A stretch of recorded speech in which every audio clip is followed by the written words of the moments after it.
Welcome to the Real Women, Real Business podcast, where we believe you don't have to choose between doing what you love and building something truly successful.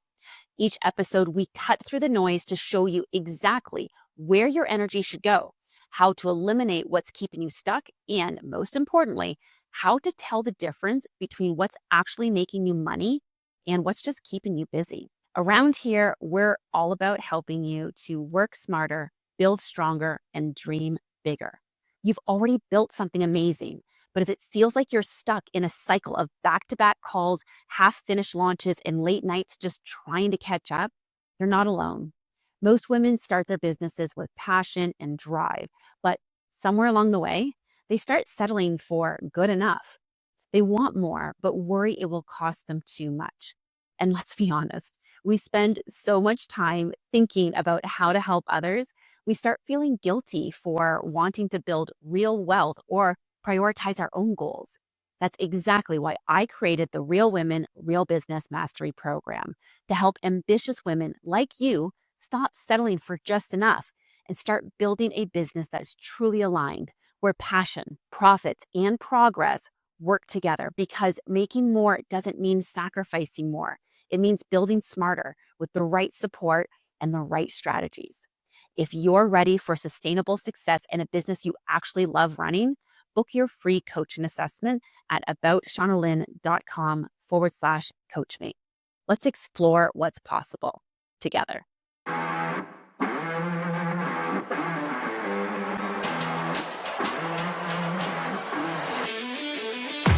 Hello and welcome to the Real Women, Real Business podcast. I am your host, Shauna Lynn Simon. Thank you so much for joining me today. I want to tell you something that you may not be aware of and that you may not even want to hear. And that is that most business owners, they don't really build a business. You think you've built a business. What you've actually built is a really expensive job, one that doesn't even necessarily pay you the same as you would get paid if you actually went out and got a full-time job. And if someone were to offer you money for your business tomorrow, would you even know what you're selling them or how to sell it to them or how to value it? Like, do you think that your business even has value to it? I'm going to tell you something you might not want to hear, and that is that most service businesses aren't actually sellable, at least not in their current state. And that might be surprising to you, but it also might kind of resonate with you too, because think about when you started your business. When we first start our businesses, we're all excited about the launch of it. We're thinking about launching it. We're thinking about growing it. These all sound like fun things. And the last thing on our mind is exiting the business. But honestly, it should be one of the first things that we think about when we launch our businesses. And it doesn't mean that you have to have the exact plan in place, but if you built your business as one that you would want to be able to sell one day, even if you never sell it, what that's going to do is it's going to make it that much easier for you to be able to run your business today. But most people don't operate this way. And especially because I know I'm talking to my accidental CEOs here, and we're mostly creative minds, and our brains think a little bit differently than others do. And shiny object syndrome is a very real thing. So it's hard enough for us to deal with some of the back end business stuff as it is, never mind planning for an exit. But the two really do go hand in hand. One thing that I've been doing more recently is working with home stagers specifically to help them to prepare their businesses for sale. And I've learned a lot as I've been navigating this with other stagers through my own experiences. And I wanted to share some of those lessons today. Now, while I've been dealing mostly with home staging businesses, I've also had numerous conversations with buyers and sellers from other industries as well. And again, I've learned a lot, and I've accumulated a lot of information that I thought was going to be really valuable to put together into an episode here. One thing that a lot of people that I've encountered have identified is that you don't always know when your exit is. So imagine being prepared for it. A lot of things come up unexpectedly, and you want to be able to pivot your business in a way that feels right for you, that feels good for you, that doesn't feel as though like you just built this thing up just to shut it all down, close the doors, and walk away. What if you could make some real money off of it? What if that money helped you to pay for your retirement or pay for that next chapter in your life, whatever that looks like? You might find yourself exiting because you're just simply ready to retire and move on. You might find yourself exiting because another passion has really started to pull at you and you want to pursue that. Perhaps you've had some life changes. whether it's a spouse is relocating, or you've got a job opportunity that you want to pursue, or you want to live closer to your children, or it's a parent that you want to take care of and you're moving to them or you're moving them to you, or whatever it looks like. And some of these transitions can be really exciting. Other times there's circumstances that are even more challenging to navigate because they come with some really hard choices and some really difficult times. And we're not in the right state of mind and frame of mind to be able to make informed decisions, valuable decisions, and to be able to do the work that we need to do to prepare a business for sale when we're dealing with it in a kind of a quick turnaround time when something comes up urgently. So I want you to be prepared for this. Something that I have learned through navigating all of this is that all of us need to really be thinking about our exit strategy before we even launch the business. And again, I know that doesn't sound super sexy and exciting, but it's so true. A business becomes sellable long before it's ever actually listed. And so if we can create a sellable business now, it's going to make us more money now and when it comes time to sell it. So today I want to talk about how to build a business that someone would actually want to buy, even if you have no intention of selling it right now. Whenever you do go to sell it, I want to make sure that you're going to get the most money for it. And even if you don't ever sell it, it's going to make you so much more money now by putting these things in place. So what makes a business unsellable? What is keeping some of these businesses from selling? I'm going to walk through some of the common traps that I see and review some of my thoughts on some of these things. This is not an all-inclusive list. It's not intended to be an all-inclusive list, but these are some of the top things that I see that are making businesses unsellable. The first one is owner dependency. Now, there's a big difference between owner dependency and just an owner-operated business. You can be an owner-operated business, which means that you are doing a lot of the work in the business, but someone else could step into your role if needed. Owner dependency means everything runs through you. You are the sales, you are the brand, you are the operations. No one else knows how to do the things that you do. There's no documentation to this. And if you disappear, revenue disappears, plain and simple. So that's an owner dependency. And it doesn't mean that you can't sell an owner operated business. You don't have to say like, oh, I'm barely running the business. Everybody else runs it for me and I've stepped back from it. That doesn't have to be the case in order to make it sellable. But if it's completely dependent on you and all the things in your head, then it is not a sellable business. Which brings me to the next thing that prevents a business from selling, which is very much related to the first one. And that is you have no systems. Now, I will say that in working with my clients, one of the things we often identify is that they actually usually have more systems than they think they do. They're just not documented. And so a system that lives in your head isn't much use to anyone else. But the good news is that the system exists. So getting it documented, that is a small hurdle to have to go over. But sometimes you just don't even have any systems. The biggest thing that I find is mostly you don't have the documented systems or documented workflows, but you have a general workflow. Sometimes you don't have a system for a client journey, though. If I ask you what your client journey looks like and you say, well, kind of depends. Sometimes I do this and then sometimes I do that. And then other times this happens. That is not a smooth client journey. And don't get me wrong, I get personalizing and customizing and everything's a little bit different. I mean, I do interior design work as well. And even in my coaching, sometimes I structure things a little bit different. But one thing that I have learned is that the more I stick to the actual processes that we have and the way that we guide our clients through them, and we are able to manage their expectations all along the way, the better the experience that they're going to have.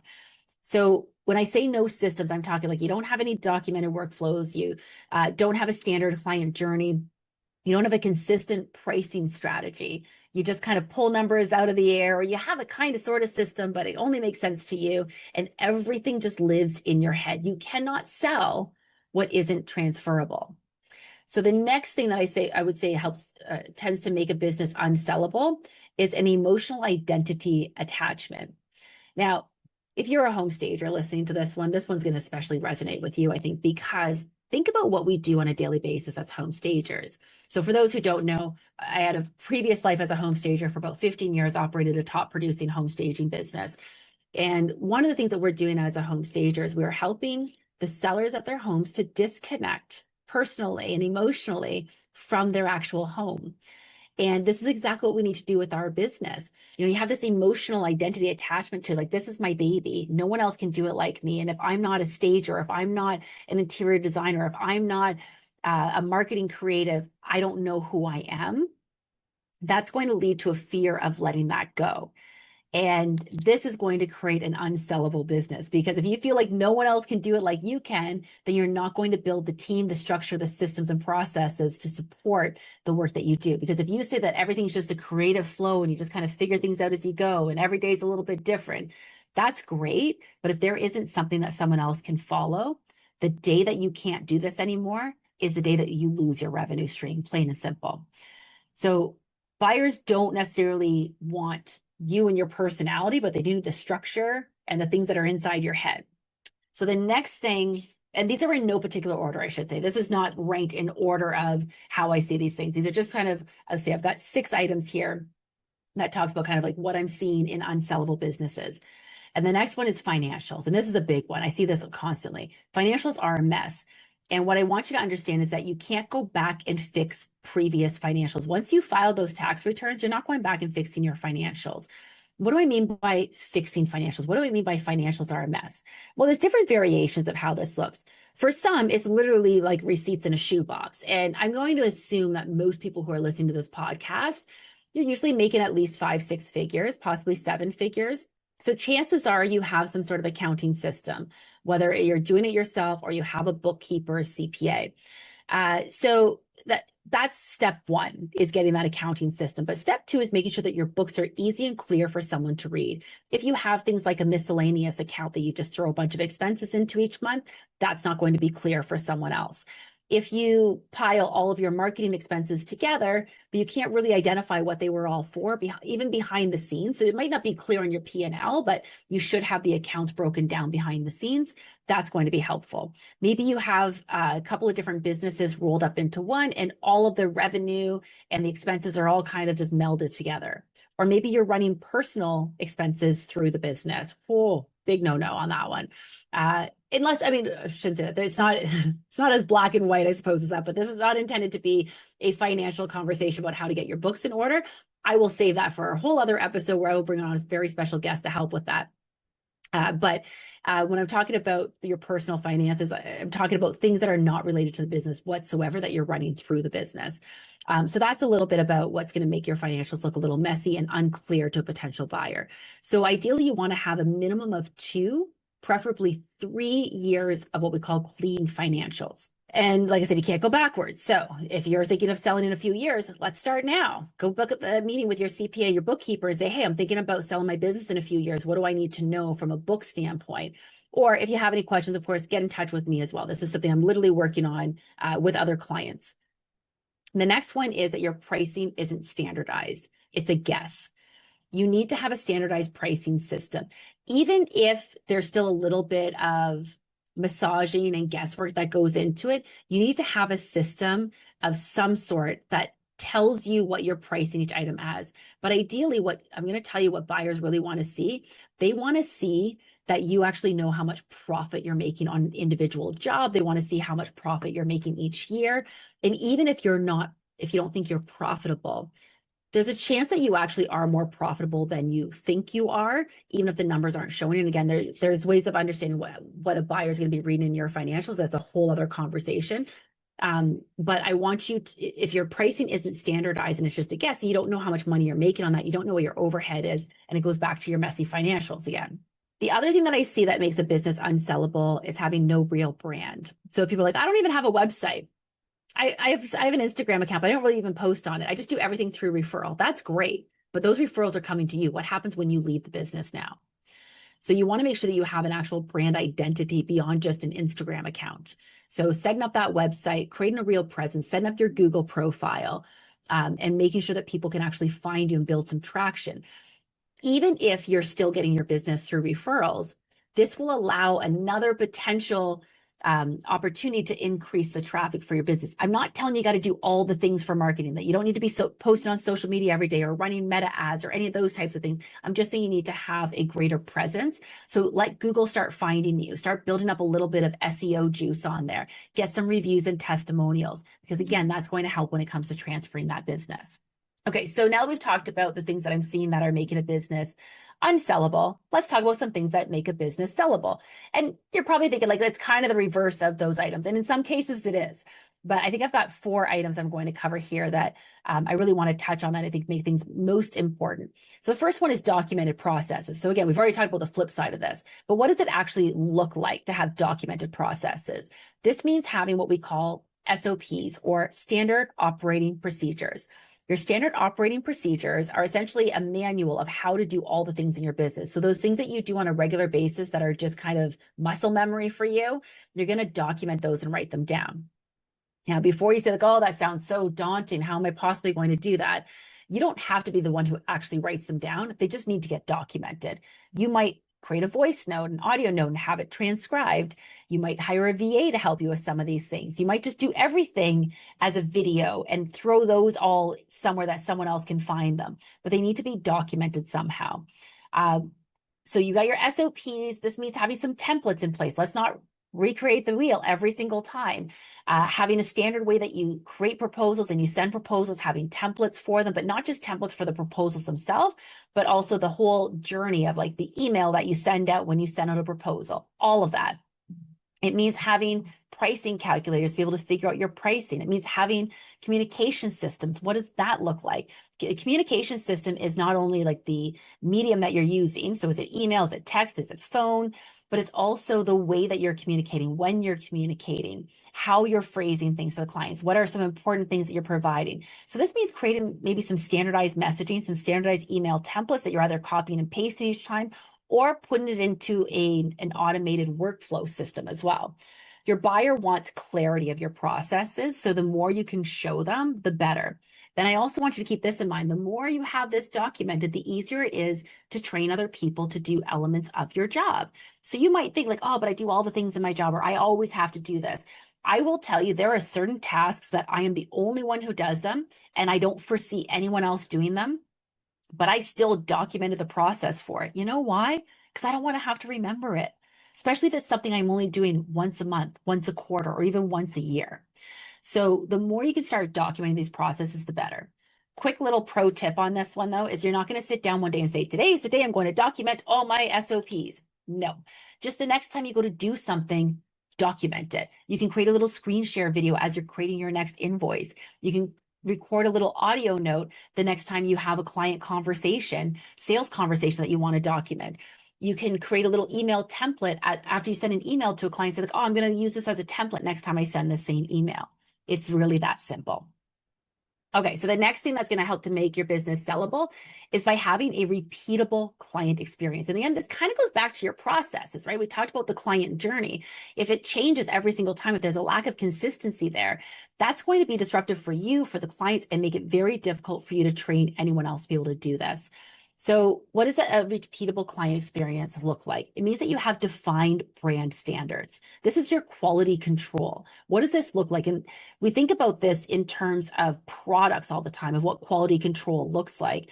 But why wouldn't we have that for service-based businesses? And I will tell you, the most successful businesses, they do have these brand standards. So what is your bare minimum of this is good enough? What sets you apart and makes you exceed the client's expectations? How are you creating predictable outcomes for your clients? How are you building consistency into your client experience? A sellable business produces predictable results. When people are investing in a service, there's a specific outcome or objective that they are looking to achieve. And you need to be able to show how you get that every single time. And ideally measure that as well. That's how you know you have a repeatable client experience. Get those testimonials, get those reviews. The next one is having brand equity that goes beyond you, as in it is transferable. So it's brand recognition that doesn't hinge on you specifically. It's the relationships that, yes, you've built, but those are relationships with your company, not just with you personally. It's having a strong referral pipeline and having a digital footprint. Again, we talked about having that website, having that Google profile. Those are things that are actually transferable. The brand should have weight independent of its founder. And then the last one I'm going to talk about in this section that makes a business really sellable, that is going to be probably pretty straightforward for you in terms of like, of course she's saying this, of course this is obvious, this is a no-brainer. It's financial clarity. How much did I hype on that already? It doesn't need to be perfect, but your buyers are going to want to see a revenue history. And frankly, you should know your revenue history. You should know what your business is making. You should know what your margins look like. You should understand your numbers. You don't necessarily have to have them off the top of your head. You don't have to have them memorized, but you should know exactly where to get them. You should be looking at them regularly. You should be reading the story that they're telling. And if you don't know the story they're telling, go back and listen to my episode with Zara, where she talks about the 3 things that you need to be paying attention to when it comes to your financials, and start paying attention to them. Start implementing what Zara is talking about. And I can promise you, you're already a step in the right direction towards this financial clarity. A business that knows its numbers is safer to acquire. What a buyer is looking to do is eliminate risk.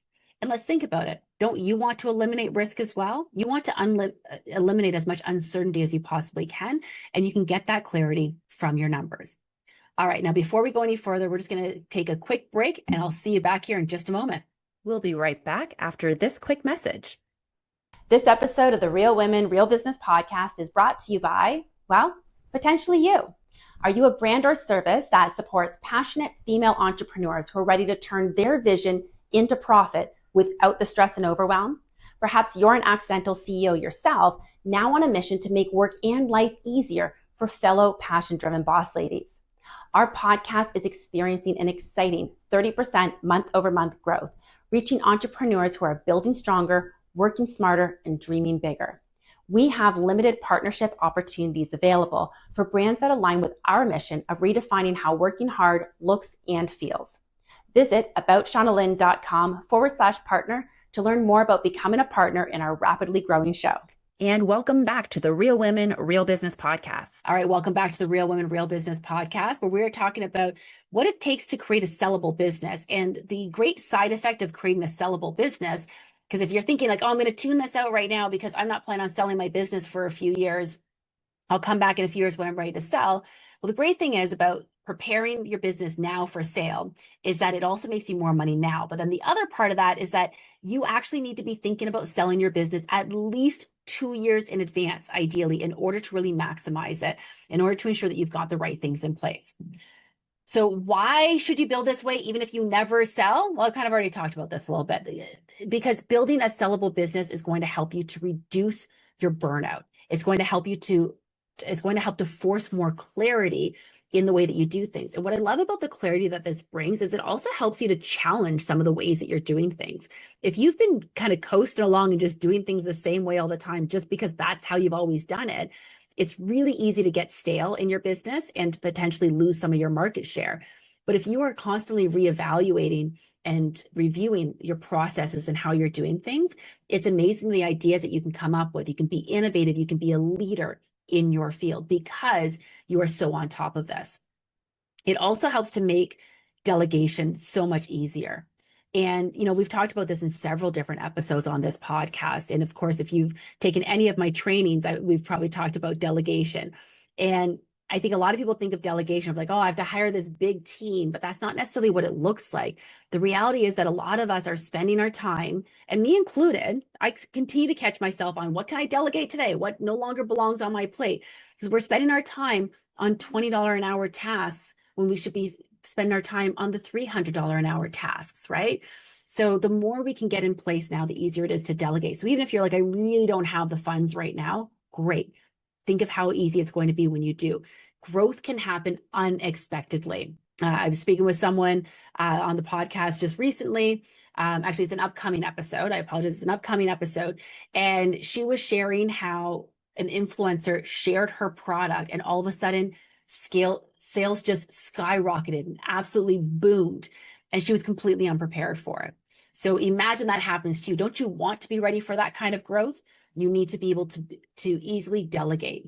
And so the better you can prepare your business now behind the scenes allows you to create that sellable business. It also helps you to increase your profitability. You're going to be running things that much more efficiently. You're going to, again, got that clarity. Now you're really looking at things through a different lens. You're looking at things more frequently, and you're going to identify things before they become a bigger issue. There's the sooner you can find an inefficiency or a mistake in your system, the better it is. I taught a class in Las Vegas a couple of years ago. And it was all about profitability and just being able to pay attention to your expenses. And I understand the bigger the business gets, you're like, I might not be reading line by line every item. Sure. But someone in your business absolutely darn well should be. Okay. So when you are building a sellable business, you know what every single item on your P&L statement is. And so I had someone in this class say to me that they finally took a look at their numbers. It was shortly before this class, and they were kind of sharing the here's what not to do kind of story. They said we weren't paying attention to our numbers for years. Money was just always there, so we weren't really paying attention to what was coming and going. And sure, like they had an accountant, and they were getting reports and everything else, but they weren't looking at what they were spending their money on. And when they reviewed it, they identified an expense for something they were no longer using that they had been paying. I think it was like $600 a month, every single month for several months, that they didn't need to be spending this money anymore. Now, for some people, $600 a month is a drop in the bucket. For other people, that's your rent payment. So how would you feel if you were losing money on something that you could have been avoiding? How many of us sign up for different software programs and it bills us every month and we're not really utilizing it? We're like, oh, I'll use it next month. I'll use it next month. We want to pay attention to these. All of that helps to increase our profitability the more we're paying attention to those things.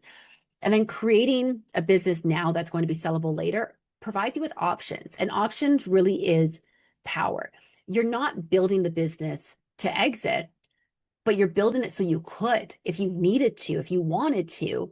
You've got a profitable business that you can sell, and you can have that legacy to your business as well.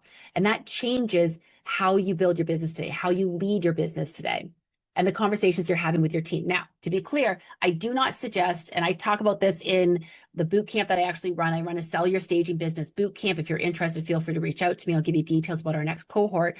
But I don't suggest talking to your team and saying like, hey, I'm planning on selling the business soon. Do not do that. But you can certainly express to the team that, listen, at some point, this business might be sold, and I want to make sure that you are all well set up for a great transition to a buyer who's going to treat you the same way that I do, possibly even better for that matter. So there's nothing wrong with sharing with your team that you are doing this to create a sellable business, but make it clear to them, we're not selling now. I just want to know that someday that's going to be an option so that we can all grow this business together and ensure that we're really putting our efforts into something that's going to be sustainable long-term, and that's going to be here long-term, no matter what that looks like. You probably know a business in your local area that has been around for generations, and it's literally passed through the family. Not everyone has those. We don't see businesses, really passing through generations in the same way, mainly because the next generation doesn't always want to do the same things that we were doing. So we want to make sure that we are creating it for the person in that generation who does, even if they're not related for us or related to us, because we want to ensure that we've got that legacy, that business gets to continue on.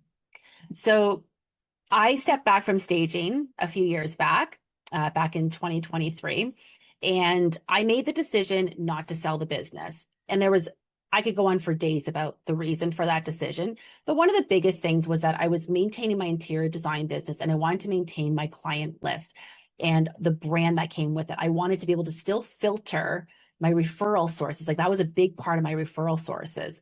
I had also only recently rebranded the design division to be operating under its own umbrella. So I was still establishing that brand. And part of me considered keeping the staging business for a few more years to make it a little bit more sellable, divide those two businesses a little bit more.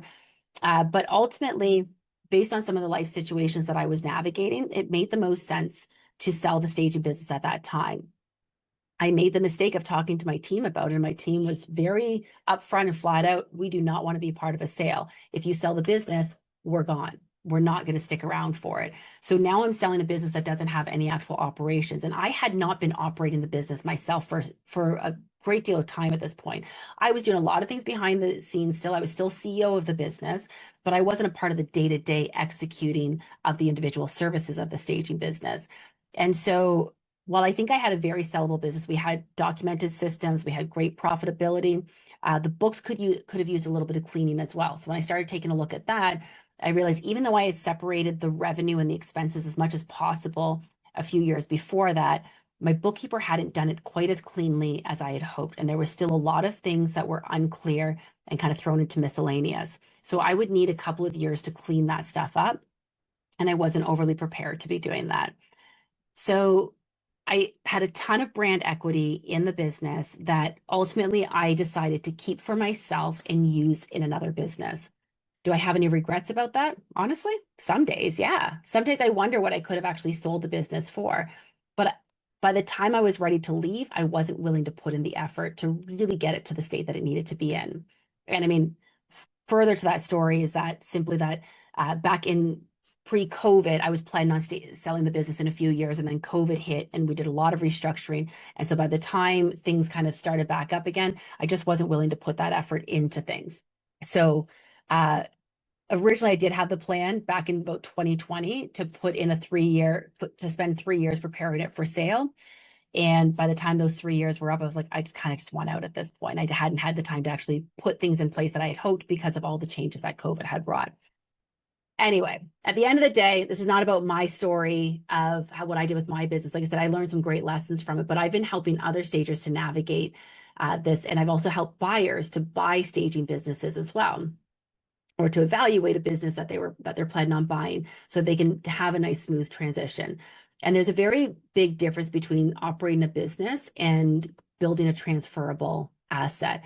And one thing that I've realized in doing this is that, in all honesty, it's incredibly common to be operating an unsellable business. But I want to change that. And I want to change the conversation that we're having around this.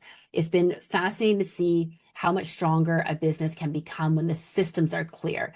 It also becomes very obvious which businesses are going to be built to last and which ones are going to be built around a personality.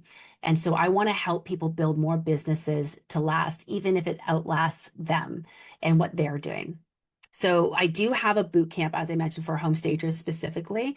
And I may decide to open this up to other professionals at some point, but for right now, it is just for stagers. But if you are a professional who is not a home stage and you're thinking, well, like, I could really use some help creating a sellable business, that is actually exactly what the Real Women, Real Business Mastery program does. It's our group coaching program. It's a 12-month program, and it helps to ensure that you have a solid foundation in all these areas, in your pricing, in your systems and processes, in your efficiencies, your productivity, as well as helping to ensure that you're maintaining your own health and wellness throughout this. We're building a sustainable business that is built for growth and built to sell.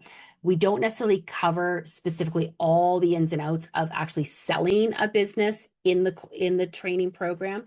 And so again, it's a group coaching program that is kind of paired with, not kind of, it is paired with on-demand training as well. And so we do cover a great deal of information, but we're not necessarily going through the ins and outs of the selling process for your exit strategy. But we do make sure that you are definitely ready to sell. Now, if you are a home stager and this is resonating with you and you're thinking like, I might want to be ready to sell in 2, 3, 5+ years, then I want you to take a look at how sellable is your business right now. And I've got a great ebook for you to actually evaluate it through the lens of a buyer, help you to understand who the buyers are currently for staging businesses, what it is that they're looking for, and how to ensure that you have a sellable business for them. So to grab this ebook, you're simply going to go to styledlistedsold.com/sell ready. That's SELLREADY. And then you're also going to use that code sell ready at checkout, and you're going to get 20% off of that ebook as well. And we're going to have that for a limited time. So get that ebook before we raise the price on it. But right now you can get 20% off of that. And so this will help you if you've got a home staging business that you're saying, like, I want to create that sellable business. This will help you. If you are not a staging business, this can still be a very valuable resource, and it's relatively inexpensive. So feel free to go and check it out. But I would suggest instead, if you are not a home staging business and you want to explore how sellable your business is and what tools you should be putting in place, let's have a call. So feel free to book a call with me at aboutshaunalynn.com/coach me, and we'll have a call. And interestingly enough, I happen to be currently representing a business in the Waterloo region that is available for sale. It's a staging brand, not the full operating business. It is a staging brand that is available. And this is a real life case study of what happens when a business is built with structure from day one. So if you're local and thinking about entering into this industry, there may be a faster way for you to start a business than starting from scratch.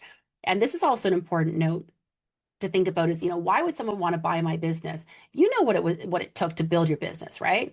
Well, what if someone could bypass that by just buying into the business? and especially for those who are located in the United States. So this podcast, of course, reaches all over the world. I primarily work with people in North America, both in Canada and the US. In the US, there is actually a great deal of financing options available for people who are interested in investing and purchasing a business. I'm not going to get into all the ins and outs of that here, but I want you to be aware of that in case you're thinking to yourself, well, no one's going to have the money to buy the business for the price that I actually want to sell it for. You'd be surprised. And if you think about how much money you spent in the first couple of years of your business, how much time you spend, if you put a dollar value on the time that you spent, what if someone just had the funds to invest that to be able to kind of skip the line a little bit, and instead of starting from scratch, they get to build a business much, much faster. And so they can take the business from where you leave off and build it beyond that. Now, of course, like I said, if you're not located in Waterloo region, I do work with people all across North America. So if you're looking to sell your staging business, or if you're looking to buy a staging business, reach out to me. I'm connected to a lot of people. I'm happy to make some introductions if that's something that's possible as well. And again, if you're not a stager, but you're thinking about selling your business, I may not have the right connections necessarily for someone who's interested in buying your business, but I am certainly well connected within the mergers and acquisitions world, and I can certainly point you in the right direction if I'm not the best fit for your particular circumstances. So go to aboutShaunaLynn.com/coach me, or of course you can catch me on Instagram at Shauna Lynn Simon as well. Even if you never plan to sell, build your business like someone is watching. Build your business like someone could step into it tomorrow. All right, that's it for today's episode. I truly hope that you've enjoyed it. I know it was a little bit of a different spin on things today, but I hope that this really resonated with you. And if it did, I hope that you will continue to allow me to join you on your journey each week. We drop new episodes every Tuesday morning at 7 a.m. Eastern Time. Don't forget to drop us a review on your favorite podcast platform and subscribe to us wherever you get your podcasts. And of course, it's always the best way to not only show your support for this show and all that we do here, but also for your fellow women entrepreneurs, is to share this podcast with someone that you know needs to hear this. Again, even if they're not planning on selling their business tomorrow, we want to make sure they're building it to sell so that they can be enjoying the riches of that legacy. So share this with someone that you know is going to benefit from it. It helps us, it's going to help them, and that's how we continue to raise up the women in our industries. Thank you so much for tuning in today. Until next time, keep thriving.